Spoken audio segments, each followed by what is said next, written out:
여러분 연날리기를 해보셨습니까? 대보름 때 또 정오 때 우리가 명절 때마다 바람이 불면 하는 일이 있었습니다. 그것은 바로 지불놀이와 연날리기였습니다. 우리나라 전통 여러분 행사기 때문에 뭐 나쁜 의미를 가지고 있지는 않습니다. 지불놀이라는 건 집 태우기를 얘기하는 게 아니라 이렇게 깡통 돌리기를 얘기하는 것입니다. 제가 서울 살 때에도 예전에 뚝섬에서 어렸을 때 깡통 돌리기를 하고 연 날리기를 한 것이 기억납니다. 연을 날릴 때 여러분 만들어 보신 분은 알겠지만 아버지, 어머님들이 만들어 주시는데요.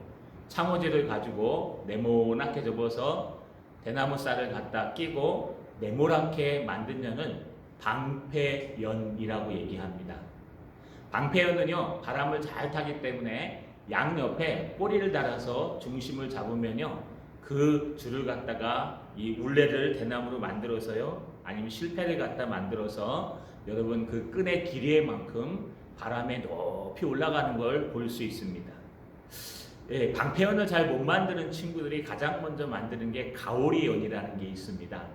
이 마름모처럼 생겼는데요, 여기에는 꼬리를 갖다 가운데 하나 달거나 아니면 양옆에 해서 총 3개를 달아가지고요, 중심을 방패연보다 더 잘 맞출 수 있습니다.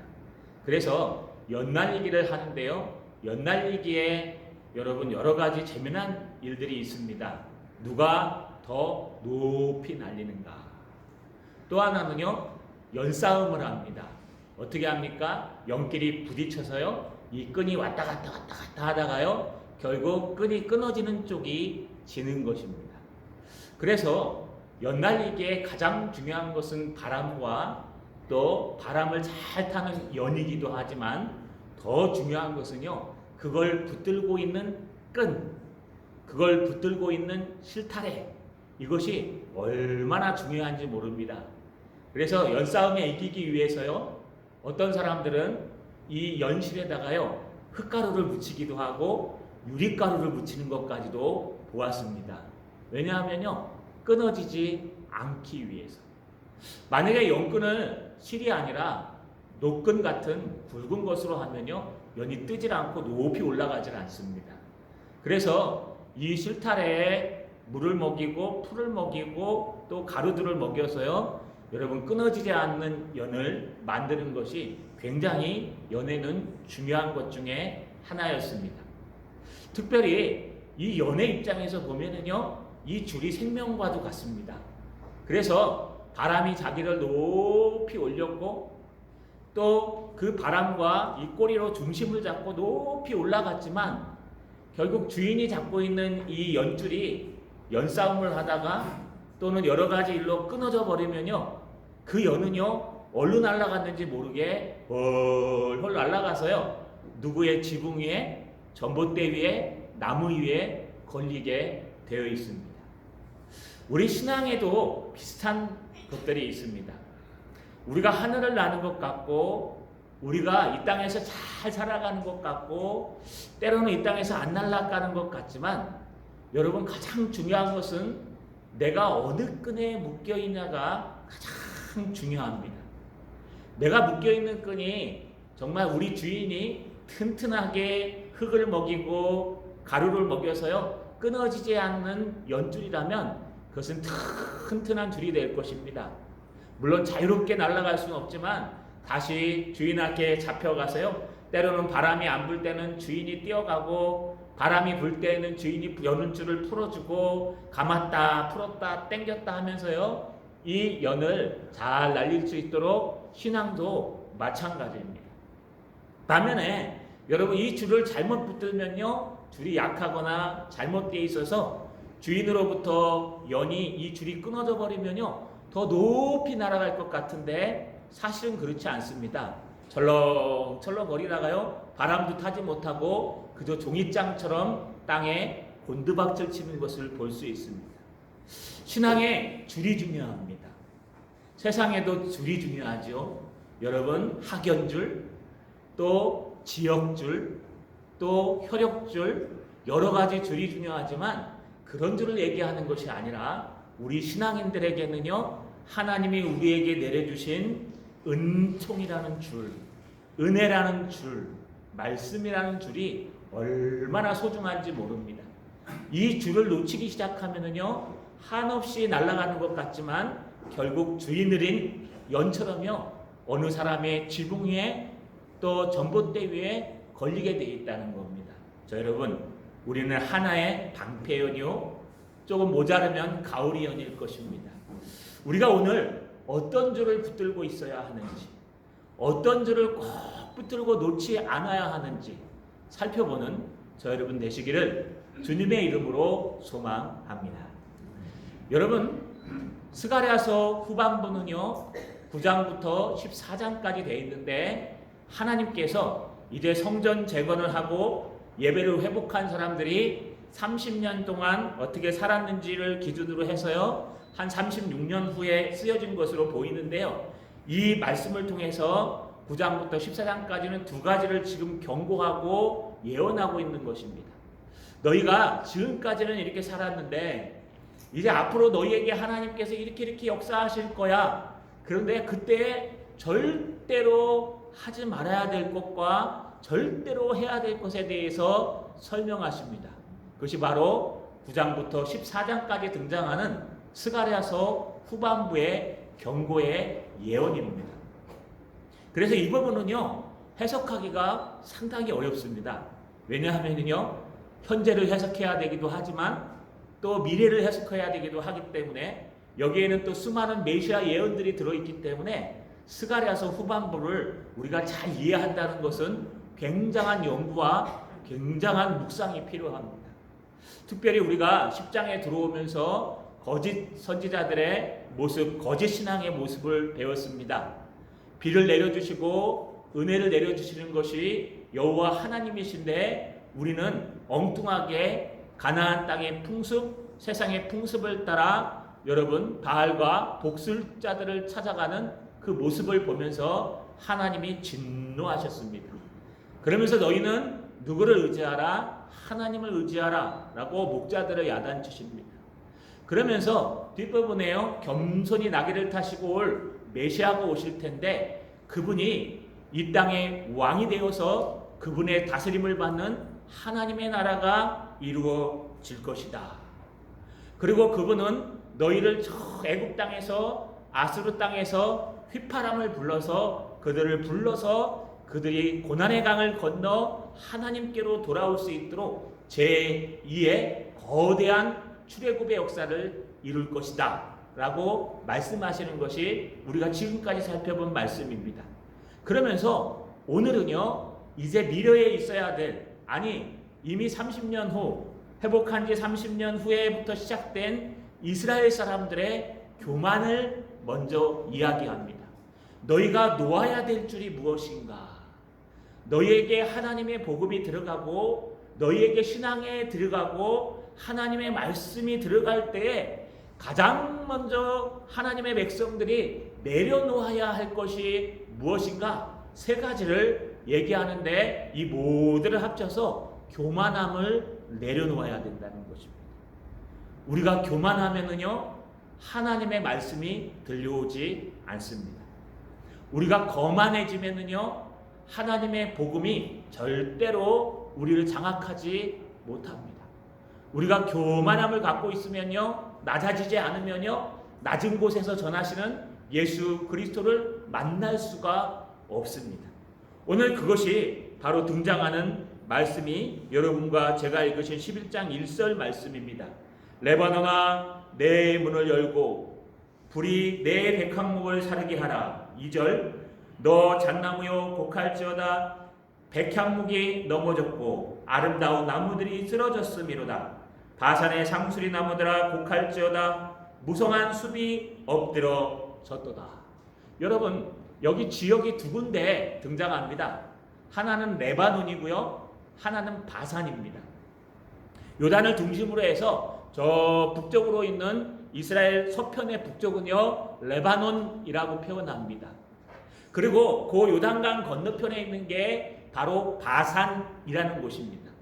이 두 곳은 북쪽으로부터 내려오는 여러분 모든 사람들이 또 전벌군들이 통과해야 될 그런 산맥이고, 그런 평지고 그런 지역입니다. 그런데요, 이 레바논이 이스라엘 사람들에게 큰 자랑이었습니다. 왜냐하면은요, 이 레바논이라는 이 헬라어 원문의 히브리어 원문의 뜻은 히다라는 뜻으로 산이 높아가지고요, 1년 중에 약 6개월 이상이 백설, 흰 눈이 쌓여있는 그런 수원의 중심이 되는 높은 산맥이 바로 이 레바논입니다. 이 레바논은요, 유명한 것이 백향목이었습니다. 레바논의 백향목은요, 여러분 성전을 만들 때 솔로몬이 그 수로를 타고 내려와서 사용된 것처럼 레바논의 백향목은요, 쭉쭉 뻗어서요, 그 높이와 두께가요, 엄청난 그런 모습을 갖고 있습니다. 겨울 눈보라에도 여름에 모든 홍수에도 이겨낸 이 백향목은요, 모든 것을 짓고 만들 때, 특별히 큰 건물을 만들 때 중심축으로 사용했던 그런 쭉쭉 뻗은 아마 그런 나무였을 것입니다. 또 하나는요, 여기에 자랑은 잣나무였습니다. 여기 잣나무라고 표현되어 있는데 원래 포플러 나무라고도 얘기합니다. 이 나무는요, 이 백향목보다는 좀 못하지만 이 나뭇결이 좋아가지고요, 여러분 마룻바닥을 이렇게 대거나 또 건물에 벽을 받칠 때 많이 사용했다고 합니다. 그래서 잣나무들은 보통 가격이 조금 싸기 때문에 서민들이 주로 집을 짓거나 여러분 마루를 만들 때 사용하고, 백향목은요 좀 높은 곳에서 살기고 이 아름드리가 쭉쭉 뻗기 때문에 비싸기 때문에 성전이나 귀족들이 주로 사용하는 나무들이었습니다. 이 레바논에 여러분 레바논이라는 큰 산에 흰 눈이 내린 백설이 있는 그 높은 산, 그 산에 있는 쭉쭉 뻗은 백향목과 쭉쭉 뻗은 잣나무들, 이것이 이스라엘의 자랑거리가 되었습니다. 왜냐하면요, 적군이 쳐내려올 때 이 레바논 산맥을 넘어서 쳐들어와야 되는데 이 산맥을 넘기가 정말 어렵습니다.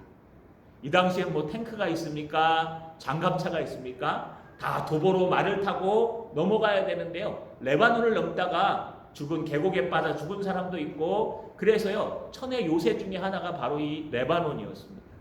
또 거기에는요 백향목들이 쫙 가름드리로 있기 때문에 길 외에는 다닐 수 없는 그런 일들, 잣나무가 또 하편에는 쫙 깔려있기 때문에요, 이 레바논은 이스라엘의 자랑거리요 이스라엘의 교만이었습니다. 우리는 저 북쪽에 레바논이라는 산이 있어. 거기에 백향목들이 쭉쭉 뻗어 있어. 그리고 그 밑에 잣나무들이 쭉쭉 뻗어 있어. 이것이 우리의 자랑이야. 우리는 이것을 그 모든 요새보다 더 좋게 여겨. 그들의 자랑은 바로 레바논이었습니다. 또 바산도 자랑이었습니다. 요단 레바논을 꼭 따라서 요단강을 건너가면, 요단강 위쪽이겠죠, 건너가면은 바로 요단 동편에 바산이라는 것이 있습니다. 여러분 이 바산은요, 바산의 암소 들어보셨죠? 이렇게 소들이 풍부하게 먹을 수 있는 초지와 넓은 땅이 있었습니다. 그래서 이스라엘 백성들이 가나안 땅에 들어가기 전에요, 므낫세 반지파가 우리는 여기가 좋사오니 여기서 우리의 땅을 피고 살겠습니다 라고 차지할 정도로 므낫세 반지파가 차지한 땅이 바로 북동쪽에 있는 바산이었습니다. 이 바산은요 풍부한 것들이 많았습니다. 상수리 나무와 무성한 수풀들이 있었기 때문에 그 초지 속에서요 소도 많았고 가축도 많았고 평평한 아주 넓고 풍성한 땅이었습니다. 그래서 이스라엘 백성들이 하나님이 주신 이 바산을 자랑했습니다. 우리는 많은 것을 가지고 있다. 우리는 풍부한 가축을 가지고 있고, 우리는 풍부한 상수리 나무와 풍부하게 먹을 벌초들을 가지고 있다. 그래서 우리는 든든하다. 레바논이 높은 산을 자랑하고 있다면 바산은요 풍부한 양식과 가축을 자랑하고 있습니다. 여러분 세 번째 자랑하는 건 뭘까요? 남쪽에 있는 요단강입니다. 오늘 3절에 보니까 목자들의 곡하는 소리가 나며 그들의 영화로운 것이 쓰러졌음이로다. 어린 사자의 부르짖은 소리가 나며 이는 요단의 자랑이 쓰러졌음이로다. 요단이라는 건 요단강과 요르단 이 밑에 있는 쪽을, 남동쪽을 얘기하는 겁니다. 어차피 서쪽은 지중해가 있기 때문에요. 여러분 그들이 남쪽에서 자랑하는 게 무엇일까요? 요단 강변에는요 큰 갈대숲이 있었고 숲들이 무성하게 자라 있었습니다. 그래서 여기 어린 사자라고 번역된 것은 젊은 사자들입니다. 젊은 사자들, 야생 짐승들, 각각 5만 가지의 야생 곰들이요 이 요단강 주변에 많이 있었기 때문에 사람들은요 이것을 밀렵해서 그 가죽을 팔기도 하고 또 이 모든 갈대숲에서요 갈대를 통해 파피루스를 만들기도 하고 여러 가지 일들을 하는 것이 이 요단강입니다. 그런데 이 요단의 또 하나 장점은요 이 요단은 예루살렘과 가깝기 때문에 하나님의 영광스러운 성전에 들어가기 위해선 이 요단강을 건너가야 된다는 거예요. 그래서 요단하고 얘기하면요 이 요단강에 있는 푸르른 갈대숲과 그 모든 야생 동물들과 또 젊은 사자들과 또 하나님의 예루살렘 성전이 있는 모든 곳, 여러분 이것이 바로 요단의 자랑이었습니다. 이 모든 것을 하나님이 주신 겁니다. 앞전에 읽어보신 것처럼 하나님이 하나님의 백성을 긍휼히 여기셔서 그들에게 비를 내려주시고 은혜를 내려주시고 그들을 강구하게 하시고 그들을 구원하시고 그들을 돌아오게 하셔서 회복시키셔서 그들에게 복 주시고 은혜 주셔서 레바논의 모든 백향목과 잣나무가 풍성하게 하시고 바산의 소들과 또 상수리나무와 모든 들의 초지를 풍성하게 하시고 이 요단강을 따라서 남쪽에는요 하나님의 은혜로 예루살렘 성전이 지어지고 그 성전 주변에 많은 사람들이 모이게 하시고 또 요단의 이 강 동편에는요 하나님께서 야생동물들과 갈대숲을 주셔서 하나님의 풍성한 것들이 있는 이스라엘의 3대 자랑거리가 레바논, 바산, 요단이었습니다. 이거 누가 주신 겁니까? 하나님이 주신 겁니다. 그런데 문제가 생긴다는 겁니다. 너희가 시간이 지날수록 하나님의 은혜를 잃어버린다는 거예요. 시간이 지날수록 하나님의 주신 것을 감사하는 게 아니라 자랑한다는 거예요. 내가 잘해서 한 게 아니라 하나님이 주셔서 한 건데 이걸 가지고 얼마나 자랑하는지 모른다는 거예요. 여러분 내가 주셔서 내가 튼튼해서 잘한 게 아닙니다. 하나님이 건강 주셔서 잘하는 거예요. 어떤 분들은 돈을 잘 법니다. 똑똑하시고 지혜로워서요 이 땅에서 돈을 잘 버시고 또 물질에 대해서 뛰어난 은혜를 갖고 있습니다. 그런데요 우리가 그것이 하나님이 주신 은혜를 잃어버리면요 여러분 그것을 하나님이 탁 끊어버릴 수 있어요. 남들보다 건강이 좋습니다. 그런데 그 건강을 자랑하다 보면요 어느 순간에 하나님이 그 건강을 살짝만 건드리면요 그 건강 하루아침에 싹 날아가는 거예요. 그래서 우리는요 내가 갖고 있는 장점들, 내가 갖고 있는 잘하는 것들, 남들보다 뛰어난 것들을 자랑하는 사람이 아니라 이런 것들을 감사하는 사람이 되어야 합니다. 왜 그럴까요? 하나님이요 이 세 가지를 오늘 치십니다. 1절에 보니까 레바논아 내 문을 열어라. 이게 열고가 열어라라는 뜻이에요. 레바논이 어떻게 문을 엽니까? 그런데 여러분 그 높은 산에 백설이 막 흰 눈이 쌓일 정도로 높은 산인데 아무도 못 넘어온다 그랬는데 여러분 아수르 군대가 이스라엘을 점령할 때 레바논 산을 넘어와서 점령했습니다. 로마가 이스라엘을 점령할 때 레바논 산을 넘어와서 점령했습니다.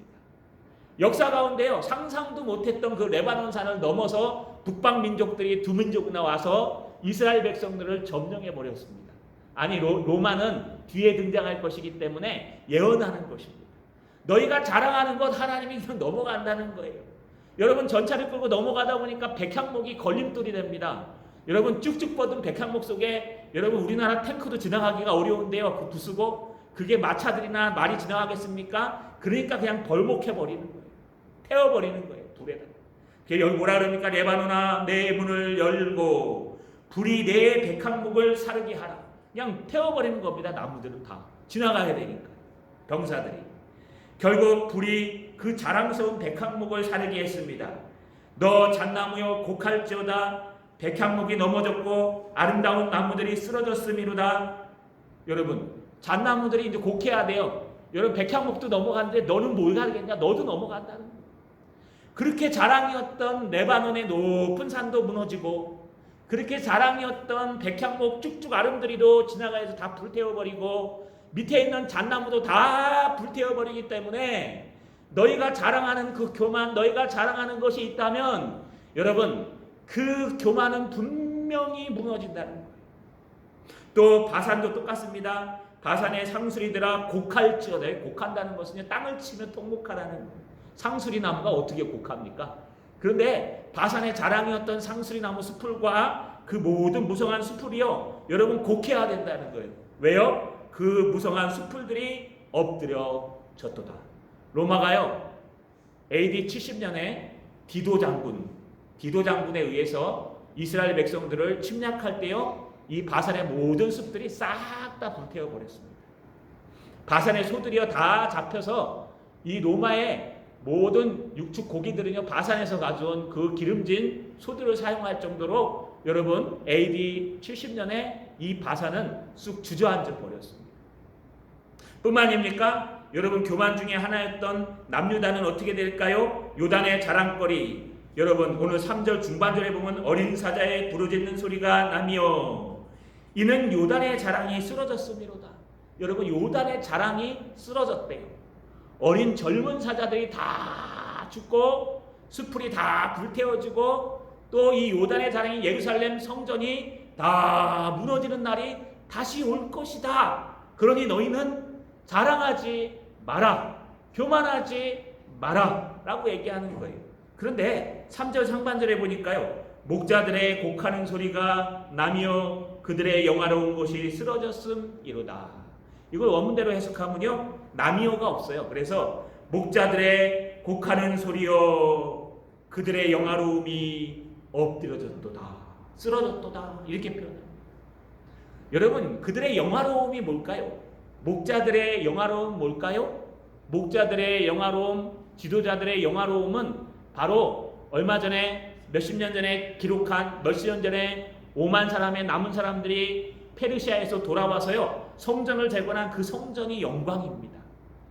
그들이 정말 방해에도 무릅쓰고 4년 만에 지을 것을 사람들이 방해하고 환경이 방해해서 20년 만에 짓고 나서 그들이 기쁨으로 봉헌 예배를 드리고 기쁨으로 유월절을 지켰습니다. 기억하시죠?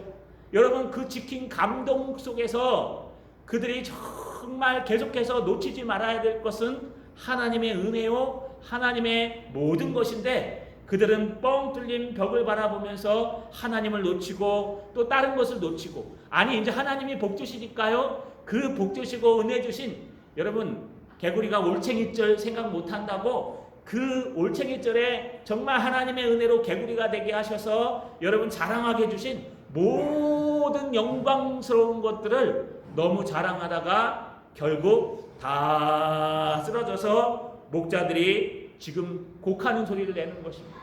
아이고 아이고 아이고 우리 이스라엘의 영광 그들의 영광이 쓰러졌습니다. 다 무너졌습니다.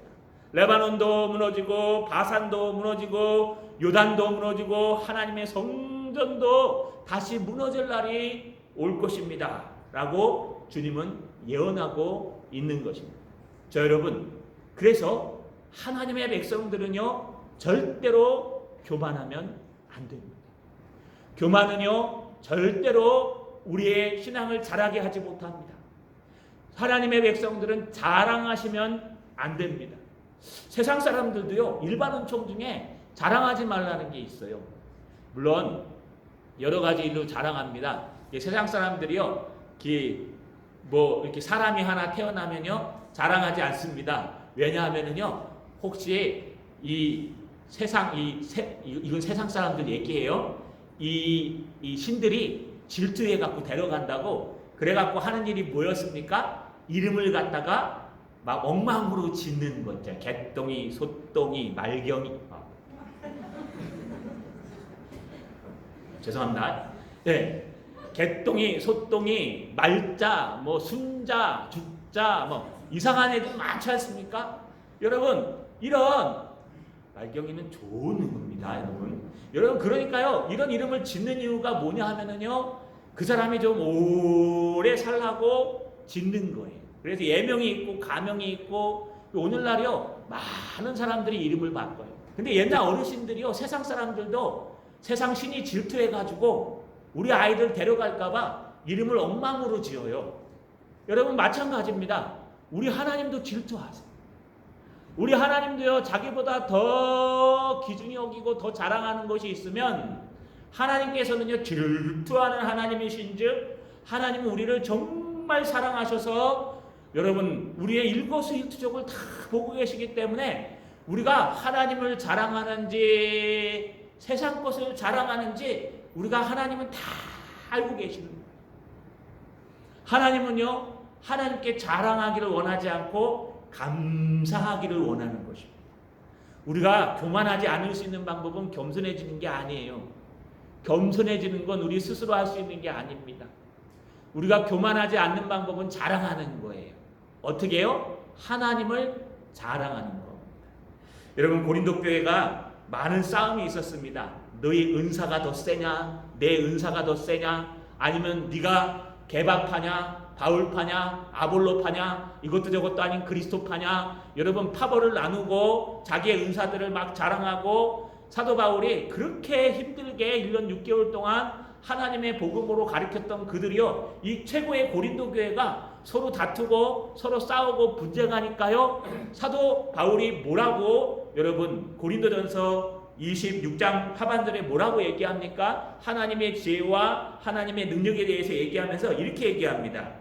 고린도전서 1장 26절 형제들아 너희를 부르심을 보라 육체를 따라 지혜로운 자가 많지 아니하며 능한 자가 많지 아니하며 문벌 좋은 자가 많지 아니하도다. 그러나 하나님께서 세상에 미련한 것들을 택하사 지혜 있는 자들을 부끄럽게 하려 하시고 세상에 약한 것들을 택하사 강한 것들을 부끄럽게 하려 하시며 하나님께서 세상에 천한 것들과 멸시받는 것들과 없는 것들을 택하사 있는 것들을 폐하려 하시나니 이는 아무 육체도 하나님 앞에서 자랑하지 못하게 하려 하심이라. 너희는 하나님으로부터 나서 그리스도 예수 안에 있고 예수는 하나님으로부터 나서 우리에게 지혜와 의로움과 거룩함과 구원함이 되셨으니 기록된 바 자랑하는 자는 주 안에서 자랑하라 함과 같게 하려 하심입니다.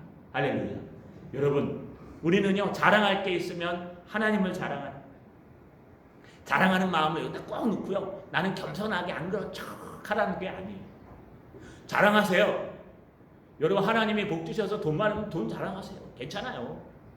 여러분 하나님이 많으셔서 은혜 주셨으면요 건강 자랑도 좀 하세요.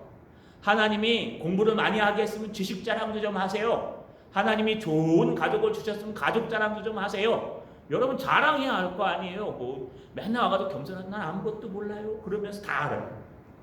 그러면 이거는 더 교만한 것 같아요. 그런데 자랑하는 건 하세요.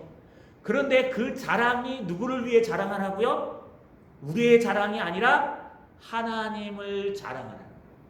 자랑할 땐 주 안에서 자랑하라. 내가 예수를 믿었더니 주님께서 이런 돈벼락을 주셨어. 할렐루야. 내가 예수를 잘 믿었더니 하나님께서 나에게 이런 건강을 주셨어. 할렐루야. 내가 예수를 잘 믿었더니 하나님께서 이런 좋은 아이들을 주시고 좋은 가족들을 주시고 승진하게 하시고 회사에서 잘되게 하시고 교회가 성장하게 하시고 이런 좋은 것들을 주셨어. 내가 잘한 게 아니라 이 환경이 좋아서 그런 게 아니라 하나님의 은혜로 하나님의 능력으로 된 것이다. 자 여러분 교만을 이기는 방법은요 자랑을 이기는 방법은 주 안에서 하는 거예요. 주님의 이름으로 하는 거예요. 나 같은 사람을 주님께서 사용하셔서 이렇게 인도하셨습니다. 그러면 스스로 겸손해지게 되어 있습니다. 하나님의 최고의 지혜를 가진 솔로몬은요 교만한 사람은 틀림없이 패망한다는 거예요. 교만을 넘어서 거만해지면은요 넘어지게 돼 있다는 거예요. 그렇기 때문에 그 사람이 넘어질지 안 넘어질지 교만한지 겸손한지 보면 안다는 겁니다. 여러분 우리 다시 한번 돌아봅시다. 여러분들은 하나님을 의지하고 있습니까? 아니면 자랑하고 있습니까? 여러분 자랑할 것이 많지 않습니까? 건강도 물질도 능력도 자리도 이 땅의 모든 것도 우리가 얼마나 자랑할 게 많아요? 그렇지만 그렇게 하지 마십시오. 교만해지기 쉽습니다. 그러지 마시고요. 주 안에서 자라라. 나 같은 사람을 하나님께서 선택하셔서 그런 은혜를 주시고 이런 복을 주시니 이게 얼마나 감사한지 몰라. 너도 예수 잘 믿어봐. 그러면 이런 복을 얻을 것이야. 주 안에서 자라가는 저와 여러분 되시기를 주님의 이름으로 소망합니다. 뿐만 아닙니다. 오늘 본문에 보니까요, 이제 하나님께서 그들을 향해서 말씀하십니다. 4절에 보니까 여호와 나의 하나님이 이르시되 너는 잡혀 죽을 양떼를 먹이라. 여러분 잘 보십시오. 지금 여호와 나의 하나님이 이르시되, 이 얘기를 하고 있는 건 누굴까요? 스가랴입니다. 스가랴가 여호와 나의 하나님께서 다시 나에게 계시를 주셨다. 여호와 하나님께서 다시 나에게 말씀을 주셨다. 그런데 어떤 말씀을 지금 주고 계십니까? 너는 잡혀 죽을 양떼를 먹이라. 이게 계시의 말씀입니다. 여기 너는 누굴까요? 당연히 스가랴겠죠. 그런데 오늘 문맥을 쭉 읽다 보시면요, 뒷대쯤 가면 12절 13절에 가면 은 30에 스가랴가 팔려가는 얘기가 나옵니다. 역사적으로 은 30에 스가랴가 팔려간 적이 없어요. 그래서 우리가 이 본문을 해석할 때는 이중적인 상징성을 가지고 해석해야 되는데, 그것이 무엇이냐 하면 여기 스가랴가 들은 말씀이지만 여기 너는 할 때 이 너는 스가랴일 수도 있지만 바로 예수 그리스도, 앞에서 나온 너희가 의지해야 될 머릿돌 되시며 말뚝 되시는 예수 그리스도, 그분이 이 땅에 겸손히 나귀를 타고 오셔서 너희의 모든 것을 해방해 주실 예수 그리스도가 이제 오실 건데, 그 오실 메시아를 여기 너라고 표현하면서 하나님께서, 여호와 하나님께서 너는, 예수님은 잡혀 죽을 양떼를 먹이라 라고 명령하신 겁니다. 여기 잡혀 죽을 양떼는요, 이게 도살장에 끌려가서 며칠 안 되면 죽을 수밖에 없는, 죽기를 기다리고 있는 양떼들을 말합니다. 그들을 먹이라고 스가랴에게 말하면서 예수님께 겹쳐 이야기하고 있습니다. 왜 그래야 될까요? 오늘 5절을 보니까 사들인 자들은 그들을 잡아도 죄가 없다 하고 판자들은 말하기를 내가 부요하게 되었은즉 여호와께 찬송하리라 하고 그들의 목자들은 그들을 불쌍히 여기지 아니하는도다. 세 명의 지도자들이 등장합니다. 하나는요, 사온 사람이에요. 돈 주고 사온 사람이에요. 이 양떼를 사온 사람, 이 사람을 누구라고 표현해야 될지 이중적으로 얘기합니다. 하나는 북방에서 쳐들어온, 지금으로 얘기하면 아시리아나 바벨론을 얘기할 것이요, 페르시아는 도와줬으니까요. 앞으로 중간시대 때 마카비 시대에 등장하는 그 적군들, 아니면요 이걸 갖다 예수 그리스도의 미래의 예언으로 보면요 예수님 이후에 등장할 AD 70년경에 등장할 로마의 모든 지도자들이라고도 표현하고요. 또 하나는요, 유대 안에서도요 로마의 편에 들어서 하나님의 모든 것을 내어줬던 지도자들입니다. 이 불쌍한 양떼가 있는데 이 하나님의 양떼를 먹이라고 하나님이 양떼를 긍휼히 여겨서 그들을 저 딴 데 휘파람을 불어서 애굽으로부터, 아수르로부터 불러가지고요 하나님 땅으로 데려와서 그들을 경고하게 하고 그들을 구원해 주시고 그들을 회복시켜 주셨는데, 그 양떼를 돌보라고 말씀하셨는데, 여러분 새 지도자들이 양떼를 돌보지 않아요. 하나님의 신앙으로 돌보지 않아요. 여러분 산자들은 뭐라고 얘기합니까? 이제 내가 돈 주고 샀으니까 내 항이야. 그래서 내가 저를 죽이든지 살리든지 내 거기 때문에, 하나님 것이 아니라 내 거기 때문에 나에게 맡겨. 난 죄가 없어. 난 돈 주고 사왔어. 여러분 하나님이 주신 양떼요, 하나님이 주신 백성이요, 하나님이 주신 사명인데 그걸 갖다가 뭐라고 얘기합니까? 이거 내 거야. 내 맘대로야. 난 죄가 없어. 죽을 양떼를 쳐다보면서 죄가 없는 거예요. 또 한 사람은 판사람들입니다. 판사람들은 하나님의 백성들, 지도자들일 것입니다. 그들은 팔아놓고요 돈을 받습니다. 양떼를 팔고 한 마리에 얼마 해가지고 자기가 이익을 얻고 돈을 받으면서 뭐라고 얘기합니까? 그게 여러분 하나님의 양떼를 자기 것처럼 팔면서 하는 말이 여호와를 찬송하리로다. 나에게 복 주신 여호와를 찬송하리로다. 하나님은 주신 일이 없어요. 근데 하나님 걸 팔아가지고요 여러분 이윤을 남겨놓고 뭐라고 얘기해요? 야, 하나님의 은혜로 내가 이렇게 됐어. 하나님의 은혜로 내가 잘 살게 됐어. 하나님의 예배 시간에 여러분 운동하러 가서 튼튼한 건강을 얻어서요. 하나님의 은혜로 내가 건강해. 그 하나님이 주신 거 아니에요. 하나님의 예배 시간에 와서 예배 드려야 되는데 그 예배 시간에 가서 운동해가지고 건강해져가지고 하나님의 은혜라고 하면 그건 하나님 주신 건강이 아니에요. 하나님이 하지 말라는 것을 하면서요. 돈을 벌어서 여러분 뭐 여러 가지 안 좋은 일로 해서 돈을 벌어갖고 성공했어요. 그냥 나는 하나님의 은혜로 복 받은 거야. 그러면 그 하나님이 주신 거 아니에요. 근데 하나님이 복 주셨다고 얘기합니다. 우리의 승진도 똑같습니다. 회사에 승진하는 거, 여러분 이 땅에서 살아가는 거, 공동체한테 올라가는 거, 이 모든 것들이요 하나님이 주신 것을 은혜로 삼아야 되는데 이 사람들은 하나님이 맡겨주신 걸 팔아가지고 하나님이 맡겨주신 걸 이용해가지고 여러분 이익을 취하고 큰 돈을 벌어서 하는 소리가 야 나는 여호와께서 축복해 주셨어 라고 판자는 말하는 거예요. 그런데 또 하나 나쁜 사람이 등장합니다. 어떤 사람일까요? 바로 5절 하반절에 그들의 목자들은 그들을 불쌍히 여기지 아니하는도다. 여기 키가 등장해요. 이게 뭐냐면 왜냐하면이라는 뜻이죠. 왜냐하면 사고 팔고 지도자들이 하나님의 양떼를 사고 팔고 양떼를 죽이게 했는데도 여러분 그것을 말려야 될 하나님의 목자들, 하나님의 지도자들, 저희 같은 하나님의 말씀을 붙든 사람들, 여러분 우리 모든 사람들이 하나님의 신앙인들이 신앙을 가리키는 자들이 뭐 한다고요? 그 양떼를 불쌍히 여기지 아니하노라. 불쌍히 여기지 않는다는 거예요. 사고 팔아도 신경 쓰지 않는다는 거예요. 물질에 빠져가지고요 여러분 뭐 다 날려도 신경 쓰지 않는다는 거예요. 이게 가장 악한 것입니다. 이 세 무리의 지도자들, 산자, 판자, 불쌍히 여기지 않는 자, 이 세 무리의 지도자들이 양떼를 먹이지 아니하니까 예수님께서, 여러분 하나님께서 예수 그리스도를 이 땅에 보내셔서 너는 가서 곧 죽을 이 양떼들을 먹이라 라고 스가랴를 통해서 이제 후에 일어날 예수 그리스도를 예언하고 있는 것입니다. 여러분 그럼에도 불구하고 그들의 교만은 무너지지 않기 때문에 오늘 6절에 여호와께서 이렇게 다짐하십니다. 여호와가 말하노라 내가 다시는 이 땅 주민을 불쌍히 여기지 아니하며 그들을 그 사람들을 각각 이웃의 손과 임금의 손에 넘기리니 그들이 이 땅을 칠지라도 내가 그들의 손에서 건져내지 아니하리라 하시기로. 주님이 이제 다짐하세요.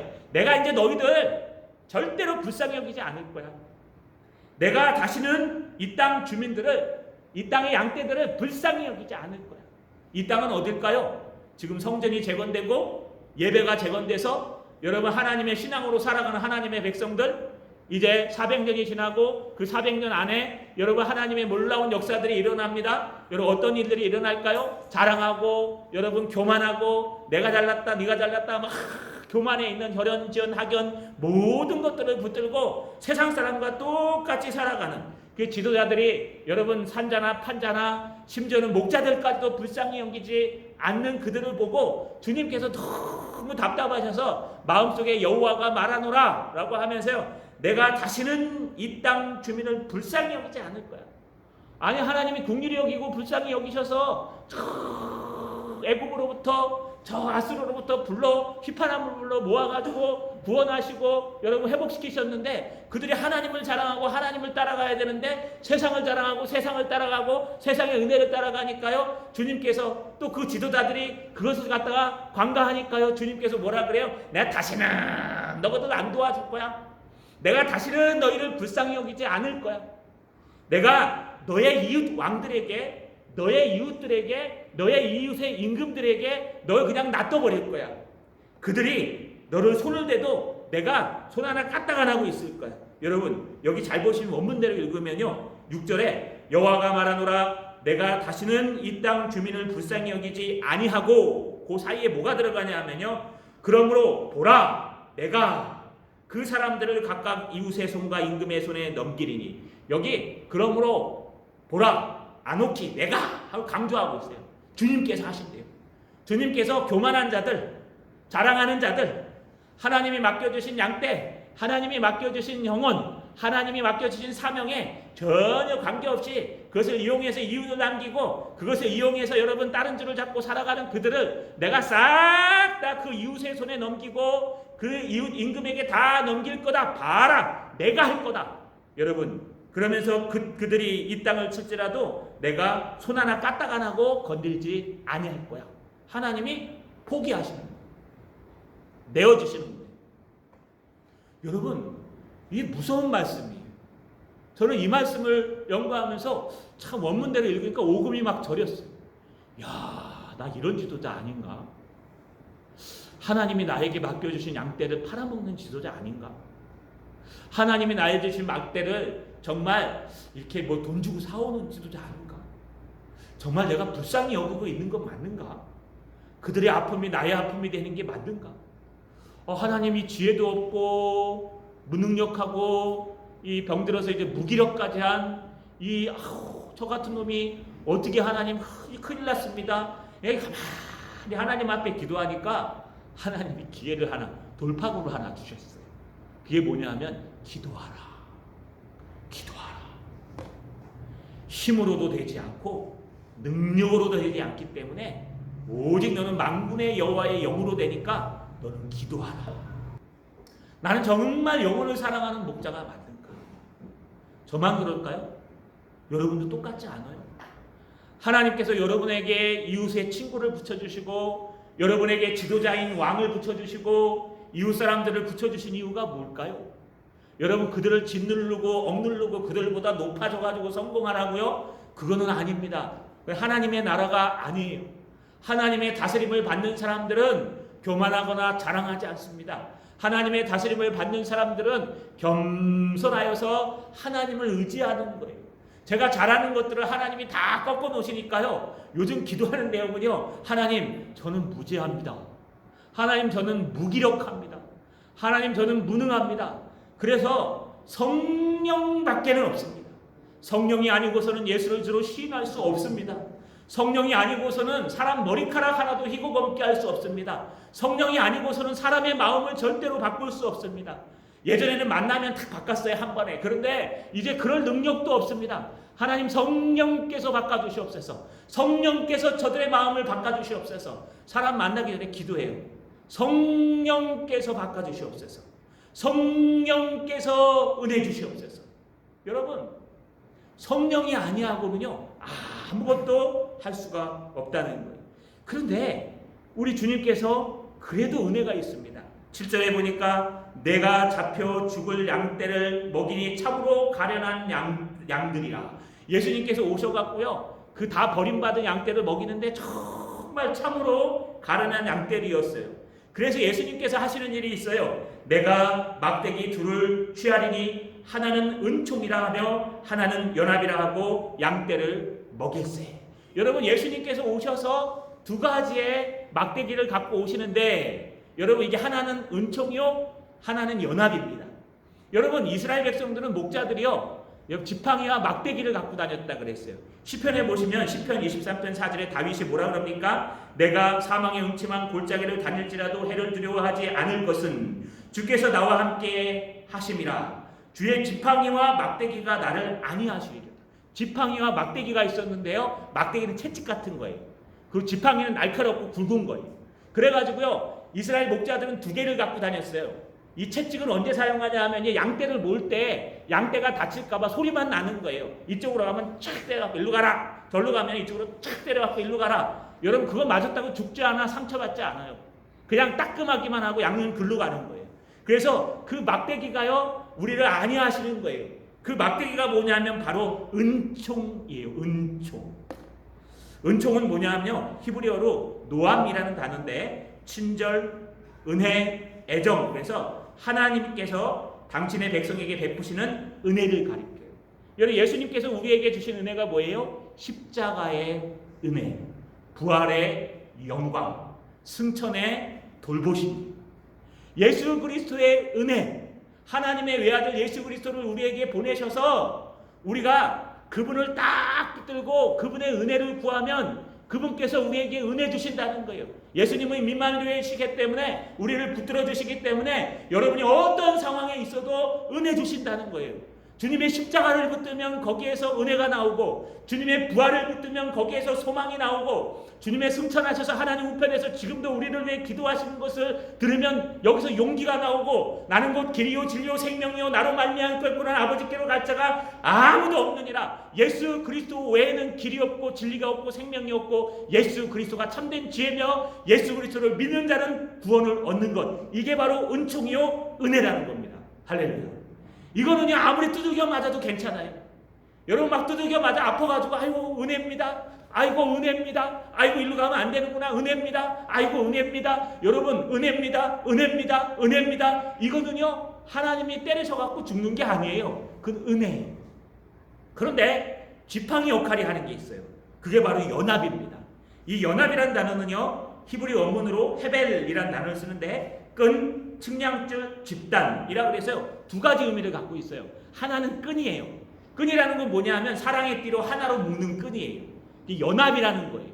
여러분 신앙생활을 우리가 이 공동체 안에서 연합으로 교회 안에서 예배드리면서 부대끼면서 갈등도 일으키고 어려움도 일으키고 싸우기도 하고 또 교회를 또 떠났다가 다시 오기도 하고 그러면서 여러분 갈등 속에서 막 이루어지는 끈끈한 끈, 동상교회라는 끈. 여러분 이 끈이 연합이에요. 그래서 우리가 하나예요. 그래서 좀 티격태격해도 돌아오고 하나님을 사랑하는 마음에 여러분 지켜주는 이 끈이에요. 그런데 이 끈이 또 하나 어떤 뜻을 하냐면 줄자를 얘기해요. 측량줄, 재는 거예요. 그래서 너희를 하나님의 말씀으로 재는 거예요. 너희의 신앙이 있나 없나 재라. 너희의 신앙이 맞나 없나 재라. 네가 자격이 있나 없나 잰다는 거예요. 메네메네 데벨 우바르신. 뭐라 그럽니까? 바벨론이 멸망한 이후에요. 바벨론 왕이 여러분 하나님의 성전의 잔들을 갖다가 막 축제를 하면서 포도주를 따라 마시니까요. 벽에다 메네메네 데겔 우바르신. 내가 너를 재어보고 또 달아봤는데 결국 너는 함량 미달이다. 이런 뜻이에요. 주님은요 우리를 달아봅니다. 주님은 세상 사람들을 달아봅니다. 대한민국을 달아봐요. 주님이 모든 것을 달아봐요. 그냥 가만히 멍청하게 앉아있는 주님이 아니에요. 주님은 연합으로, 주님은 헤벨, 하나님의 줄자로 달아보시고 끈으로 묶어놓으시고 벗어나지 못하도록 울타리를 쳐주시는 끈을 해요. 그래서 그걸 벗어나거나 그 달아보는 측량에서 모자르면 하나님이 탁 하고 끊어버리신다. 이건 무서운 지팡이와 같은 거예요. 그래서 여러분 우리가 해야 될 일은요 은총을 붙드는 거예요. 하나님의 은혜를 붙드는 거예요. 여기 마지막 절에 보시 8절에 한 달 동안에 내가 그 세 목자를 제거하였으니 이는 내 마음에 그들을 싫어하였고 그들의 마음에도 나를 미워하였습니다. 하나님께서요 세 목자를 제거하는데 누굴까요? 산자, 판자, 불쌍히 여기지 않는 목자. 이것이 나중에 누굽니까? 여러분 어떤 무어라는 신학자는요 이것을 갖다가 여러분 바리새인, 서기관들, 사두개인들이라고 표현해요. 예수 시대에 예수 그리스도를 가장 기다렸던 그들이 오히려 예수가 오니까요 오히려 예수를 팔고 예수를 넘겨줘 예수를 십자가에 못 박였던 그 자들이 바리새인, 서기관, 사두개인들이었어요. 여러분 또 앞에 바로 등장하는 산자, 판자, 목자들을 얘기하는 거예요. 이 세 사람들이 결국은 그렇게 한 이유는요 나를 사랑하지 아니하고 하나님을 사랑하지 아니하고 교만하여서 레바논의 백향목을 사랑하고 바산의 암소를 사랑하고 요단의 숲을 사랑했기 때문에 자랑하고 교만했기 때문에 결국 그들은 하나님이 맡겨진 양떼는 관심이 없고 거기에 관심이 있어서 그들을 팔아서 이윤을 남겨 복이라 얘기하고 그들을 사서 죽여서 고기를 만들어서 이건 내 거니까 관계없어 라고 얘기하고 그것을 쳐다보고 있는 목자들은요 그들을 불쌍히 여기지 아니하시니까 주님께서 채찍과 막대기를 갖고 내려오셔서 여러분 하나님의 백성들에게는 은총이라는 채찍으로 하나님의 백성들에게 막대기는 헤벨이라는 여러분 측량줄 연합이라는 줄로 해서 우리를 인도해 가신다는 겁니다. 자, 여러분 말씀을 마치겠습니다. 우리가 붙들어야 줄 줄은 교만의 줄일까요? 은총의 줄일까요? 우리가 붙들어야 될 것은 정말 여러분의 똑똑한 세상 지혜와 돈과 권력과 혈연과 학연과 지혜와 모든 것들일까요? 아니면 오직 나를 위해 십자가에 달려 죽으신 예수 그리스도이실까?